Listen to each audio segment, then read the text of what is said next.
Fabien, Bonjour. merci d'avoir accepté cette interview pour Neko et TV. Pouvez-vous vous présenter en quelques minutes?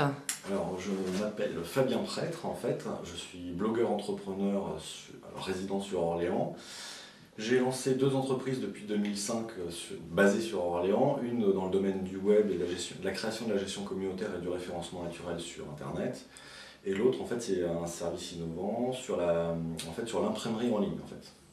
Vous participez aujourd'hui au Neko et Jam sur une thématique de l'avenir de la relation client. Quelques mots sur cette thématique? Alors, en fait, il y a beaucoup d'idées qui ont été envoyées sur le Neko et Jam, en fait, sur les différents forums du Neko et Jam, dont une, par exemple, qui me tenait à cœur, c'était l'implication entre les réseaux sociaux dans la gestion relation client et notamment dans les outils de CRM, donc dans les outils de gestion relation client. Il y a eu beaucoup de questions sur le sujet et en fait, ce que j'ai répondu, c'était de dire en fait qu'avant de se creuser la tête à savoir est-ce qu'il existe ou non un outil de CRM capable de faire à la fois de la gestion relation client traditionnelle et comment dire, entre chercher cet outil ou le faire développer, peu importe, et après intégrer tous les flux des réseaux sociaux qui peuvent exister, donc Facebook, Viadeo, Twitter, etc., etc. Il y en a une multitude dans le monde. Et en fait, les personnes, donc, les contributeurs du Neko et Jam se posent des questions en disant comment on fait pour intégrer les citations des gens, les citations de marques, d'entreprises dans les flux Facebook, Twitter, etc., dans le CRM de l'entreprise. Et en fait, ce que j'ai amené comme petite pierre, c'est de dire, avant même de se préoccuper de savoir est-ce que l'outil existe ou est-ce qu'il faut l'inventer, il faut déjà que les entreprises s'accaparent correctement les réseaux sociaux. Ça paraît logique, mais elles l'oublient énormément finalement, quelle que soit la taille de l'entreprise. Et à mon avis, par rapport à ce que je vois au jour le jour sur Internet, sur les réseaux sociaux, beaucoup d'entreprises ont des utilisations qui ne sont pas forcément adaptées pour les réseaux sociaux, puisqu'elles viennent directement sur les réseaux, elles créent des profils ou des pages, etc. Et tout de suite, elles mettent de la publicité.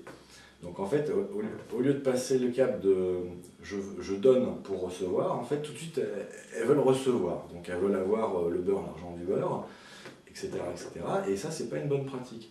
Et donc j'ai donné quelques best practices sur les réseaux sociaux, notamment, on se crée d'abord un profil, on remplit son profil avec de l'information intéressante mais qui n'est pas publicitaire en fait, donc l'information qui peut provenir d'ailleurs. On peut aussi faire de la pub à son concurrent, pourquoi pas, on peut aller jusqu'à cette limite-là finalement. On remplit bien son profil sur la première page tout de suite. Après on va chercher, une fois qu'on a fait ça, on va chercher à étoffer son réseau le plus rapidement possible, donc, pour aller chercher des friends, si on parle en Facebook. Et on gonfle son nombre d'amis comme ça, puisqu'en fait, la foule attirant la foule, on sera d'autant plus crédible si on a un nombre d'amis assez conséquent sur Internet que si on n'en a que 10.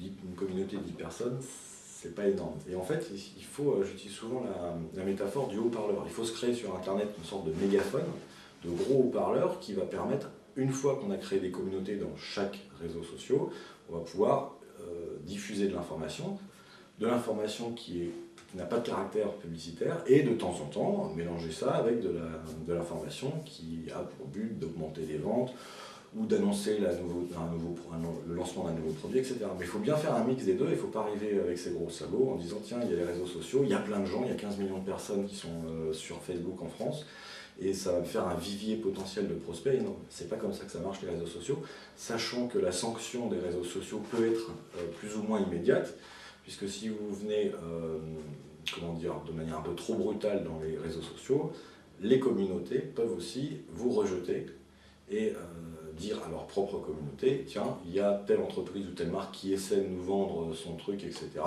Il ne faut surtout pas y aller, etc. Et là, en fait, on passe au lieu de vouloir faire du buzz, en fait, on va avoir le contraire, c'est de l'anti-buzz. Ça peut devenir très dangereux pour l'entreprise. Donc il faut y aller avec subtilité sur les réseaux sociaux. La question de savoir s'il faut y aller, oui, il faut y aller, forcément, pour tout un tas de raisons. Il faut y aller, mais il faut y aller avec subtilité, tact. Il faut toujours garder à l'esprit, il faut savoir donner pour recevoir, et il ne faut pas hésiter à prolonger cette phase de donner pour recevoir avant d'essayer de vendre quoi que ce soit un service ou un produit, à une communauté. Vous connaissiez avant le pôle Neko? Vous avez une vision de sa mission? Alors je le connais un petit peu quand même, parce que, en fait, Donc une des deux sociétés en fait fait partie dans des sociétés, dans les premières sociétés entre guillemets qui participaient aux réunions, à des réunions thématiques en fait pour faire avancer certaines idées. L'idée du pôle innovation par les services forcément nous a séduit dès le départ, parce que ça n'existait pas de toute façon. Le fait que des entreprises en fait, qui sont sur des marchés différents puissent se réunir pour créer de la valeur, créer des services ou des outils innovants ensemble, c'est plutôt une bonne idée. Sachant que nous, par exemple, dans les métiers sur lesquels on est, dans les marchés sur lesquels on est, il y a des gens qui ont d'autres marchés, mais on a vraiment les mêmes problématiques. Donc à deux, c'est quand même plus simple que tout seul, et puis si on est 10, ça sera encore plus simple. Et les petites entreprises peuvent se faire aider par les grosses, et vice-versa, puisque les grosses n'ont pas forcément la même visu, la même souplesse qu'une petite. Donc c'est assez intéressant en fait finalement. Pour conclure, un petit mot ? Un petit mot, j'invite tous les gens qui nous regardent à venir régulièrement sur le site de Necoe pour voir l'information sur l'innovation par les services et surtout à diffuser le message dans leur entourage personnel ou professionnel, peu importe, mais à diffuser le message comme quoi il existe un pôle qui s'appelle le pôle innovation par les services, donc Necoe, parce que j'en parle régulièrement dans mon entourage, les gens ne le savent pas encore assez en France qu'il y a ce type de pôle qui existe.